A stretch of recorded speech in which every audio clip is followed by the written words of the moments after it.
오늘 본문 말씀 이사야 43장 1절에서 2절 말씀을 같이 봉독하도록 하겠습니다. 야곱아, 너를 창조하신 여호와께서 지금 말씀하시느니라. 이스라엘아, 너를 지으신 이가 말씀하시느니라. 너는 두려워하지 말라. 내가 너를 구속하였고 내가 너를 지명하여 불렀나니 너는 내 것이라. 내가 물가운데로 지나갈 때에 내가 너와 함께 할 것이라. 강을 건널 때에 물이 너를 침몰하지 못할 것이며 내가 불 가운데로 지나갈 때에 타지도 아니할 것이요 불꽃이 너를 사르지도 못하리니. 이사야서는 총 66장으로 구성된 구약 말씀입니다. 이 장의 핵심은 인간의 죄악과 심판, 또 그 후의 용서와 구원으로 하나님의 위로된 말씀을 선포하는 이사야 선지자로 하나님께서 부르셨습니다. 이사야라는 이름의 뜻은 여호와는 구원이시다 라는 뜻으로, 구원은 주로 어떠한 위험이나 악으로부터 구출되는 것을 말합니다. 오늘 본문 말씀과 더불어 하나님은 어떻게 자기의 백성들을 보호하시며 구출하시는지를 살펴볼 것입니다. 요즘 날씨를 보면 지나친 장마와 더운 날씨에 우리가 살고 있습니다. 뉴스를 보더라도 지구온난화로 인한 지구 평균 온도가 2025년까지 약 3도 이상이 올라간다고 합니다. 즉, 비정상적으로 치닫고 있다는 뜻입니다. 이렇게 되면 남극과 북극이 녹아내리면서 해수면이 높아져 여러 해안 도시가 위협을 받게 됩니다. 도시가 물에 잠기게 되면서 기후위기로 자연재해가 경제를 요동하게 되어 있으며 인플레이션으로 인하여 빈부격차가 더 벌어지게 될 것이고, 물가 상승으로 인하여 빈곤과 빈민도 가속화되어 그 수가 헤아릴 수 없을 정도로 피해를 받는다는 것입니다. 전쟁은 어떻습니까?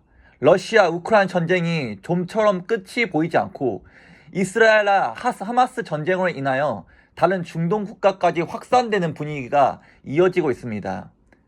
우리나라 또한 북한의 미사일 도발이 끊이지 않는 시점에서 전쟁의 끝이 아닌 휴전 국가라는 것은 언제나 다시 전쟁이 일어나도 이상하지 않는 나라임을 알림과 동시에 안전한 나라는 아니다라는 것을 간과해서는 안 된다라는 것입니다.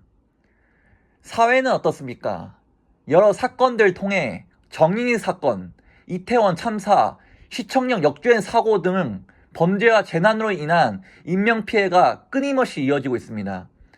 묻지마 범죄, 아동학대, 마약과 핸드폰 중독으로 인한 쾌락과 성매매, 불륜, 동성애 등 인간의 죄악이 한계에 치닫고 죄를 죄로 보지 않는 무지함과 옳고 그름이 희미해져 법이 상실되며 자기의 기준이 마땅히 존중받아야 한다는 마치 사사기 시대와 같다라는 것입니다. 사람은 어떻습니까? 누구를 세워주고 응원해주기보다도 누구를 참소하며 뒷담화는 기본이고, 악의적으로 가짜 뉴스를 퍼뜨려 그것을 포퓰리즘으로 이용해 군중 심리와 확증 평양으로 사람을 마녀 사냥하듯 이러한 비극적이고 처참한 인격을 함양하는 것이 이 시대에 인정받는 원리 아닙니까? 인간의 근본이 깨진 시대에 사는 우리가 누군가를 진정으로 이해하기보다도 누군가를 짓밟아야 하는 그 마음이 후련하고 누군가를 쳐내고 그 자리에 앉아야 안전하다는 착각이 마치 성공해 보이는 시스템으로 돌아가고 있지는 않습니까? 이뿐만 아니라 대한민국의 가장 큰 문제점은 자살이라는 해결되지 않는 마음적 갈증이 끊이지 않는 시대에 남녀노소 나이와 불문하고 우울증과 정신적인 아픔, 저출산과 자발적으로 집 밖을 나가지 않는 은둔형 외톨이와 청년들의 실업 문제와 날마다 생계를 씨름하고 있는 소상공인분들과 질병으로 인한 병실에 괴로워하며 병원비로 인한 생활고로 하루하루 씨름해가는 가족분들과 이혼율이 급증해가는 부모와 자녀 간의 관계가 깨어지는 가정과 학교에서는 선생님을 선생으로 보지 않고 아파트에 계시는 경비원을 학대하며 스스로 목숨을 끊게 하는 인권이 무너지는 처참함과 고령화로 인한 먹고 살기 힘든 외로움을 겪는 고독사 등이 지금 우리가 맞닥뜨리고 있는 현실이라는 것입니다. 이런 현실 속에 있는 우리가 오늘 하루를 견딘다는 것은요, 불가능한 일입니다, 선생님. 내가 아직 이러한 일을 겪어보지 못해 인정하지 못하겠습니다 라는 분이 계신다면 이것은 공감의 차원을 떠나서 나 자신의 개인적으로 편협되고 좁은 시야에 아직 덜 성숙된 인간이라고 보시면 될 것 같습니다. 이러한 사실을 안다면 눈물이 나고 암울하며 내일이 오는 것이 두렵고 불안할 수밖에 없는 것이 당연한 거 아니겠습니까? 하지만 하나님께서 오늘 말씀하십니다. 하나님이 우리를 지켜주시며 이러한 상황 가운데서도 우리의 구원을 약속하시며 공감하시고 자기의 백성을 공급하시며 끝까지 포기하지 않고 사랑의 서약서를 이루신다는 것입니다. 하나님은 자기 아들을 십자가에 못 박는 아픔, 즉 자녀 사별이라는 선택을 하십니다. 공감이라는 건 그 아픔을 겪는 분만이 누군가의 아픔을 위로할 수 있는 것입니다. 1절 말씀을 살펴보면 하나님께서는 너는 내 것이다 라는 말씀은 우리 이름을 지어주셨고 부르셨다는 것입니다. 이것은 하나님의 선택, 즉 말로 형용할 수 없는 전적인 은혜이자 기적인 것입니다.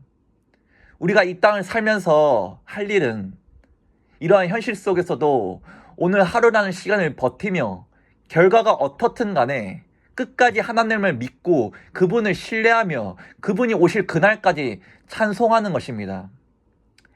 다음 2절 말씀을 살펴보면 물과 불이 우리를 해할 수 없다는 것은 이 세상 살면서 많은 위험 요소가 있을지라도 우리의 생명은 전적으로 하나님의 주권에 달려 있다는 사실입니다. 하나님은 너는 내 것이라 하셨기에 두려워하지 않고 책임지신다는 것을 믿으며 가는 길입니다. 하나님은 우리를 지으신 아버지이시기 때문입니다. 그것을 보여주신 다니엘서에 나오는 풀문불에 새 친구가 나오는 장면이 있습니다. 그 당시 느부갓네살이라는 왕이 금 우상에게 절하지 않는 이유로 풀문불에 들어간 다니엘과 그 친구를 풀문불에 던지는 일을 시작합니다. 하지만 그들을 하나님을 저버리지 않고 믿음으로 그곳에서 또 그들을 보호하시며 지켜내셨고 그들과 풀문불에 함께 하셨다는 것입니다. 24절 말씀과 25절 말씀을 보시고 또한 27절 말씀과 인용해서 살펴보면 그들의 생명에 털 하나도 손상되지 않았고 셋이 아닌 넷으로 하나님 주님과 그 천사들이 함께 한다는 것을 볼 수 있습니다. 다윗도 동일하게 하나님께서 보호하시는 믿음의 선포를 하는 말씀이 있습니다. 시편 23편 4절 말씀에 내가 사망의 음침한 골짜기를 지날지라도 해를 두려워하지 아니할 것은 주께서 나와 함께 하심이라. 주의 지팡이와 막다기가 나를 안위하시나이다. 오늘 하루를 견디시느라 얼마나 힘드셨습니까? 보이지 않는 곳에서 소갈이 하시느라 얼마나 답답하셨습니까? 이 시대 각자의 육체적이나 정신적으로 어려우신 분들이 많으시다는 것을 하나님께서는 그 누구보다 잘 알고 있다는 사실을 잊지 않으셨으면 좋겠습니다. 충분히 잘 하셨고 앞으로도 잘 이겨내실 것입니다. 이 자리까지 올 수 있음에 진심으로 위로 드립니다. 힘드시겠지만 끝까지 오늘 하루를 또 살아내셨으면 좋겠습니다. 하늘을 보십시오. 하나님은 우리의 아버지이십니까? 우리의 위로자이십니다. 우리의 모든 아픔, 괴로움이 있으시다면 오늘 하나님께 모든 것을 터놓으시기를 소망합니다. 나라는 사람도 오늘 하루 견디기 힘들었지만 예수님을 믿기에 오늘 하루를 살아갈 수 있었습니다 라고 고백을 올려드린다면요, 하나님께서 정말 기뻐하시고 만족해 하실 것입니다. 나도 힘들지만 나보다 더 어려운 이웃과 형제 자매들에게 먼저 손을 내밀며 그들의 아픔을 기도하고 같이 그 아픔을 함께 나누는 교회가 되기를 간절히 소망합니다. 기도하겠습니다. 하나님 아버지, 오늘 하루도 힘들었습니다. 오늘 하루도 괴로웠습니다. 많은 것이 얽혀 있어 어디서부터 잘못된 것인지 감당하기 어려운 하루를 헤매었습니다. 그럼에도 불구하고 고백합니다. 오늘 하루도 주님 덕분에 참을 수 있었습니다. 주님 때문에 오늘 하루를 그나마 견딜 수 있었습니다. 끝까지 포기하지 않고 오늘 하루라는 시간을 오로지 주님께 내어드리며 두려워하지 말라, 넌 내 것이라, 고난의 시간마저도 너와 함께한다는 말씀으로 위로하여 주셨으니 저뿐만 아니라 그러한 위로가 필요한 주의 자녀들에게 이 말씀이 진정한 나팔이 되어주시기를 간절히 소망합니다. 예수님 이름으로 기도드립니다. 아멘.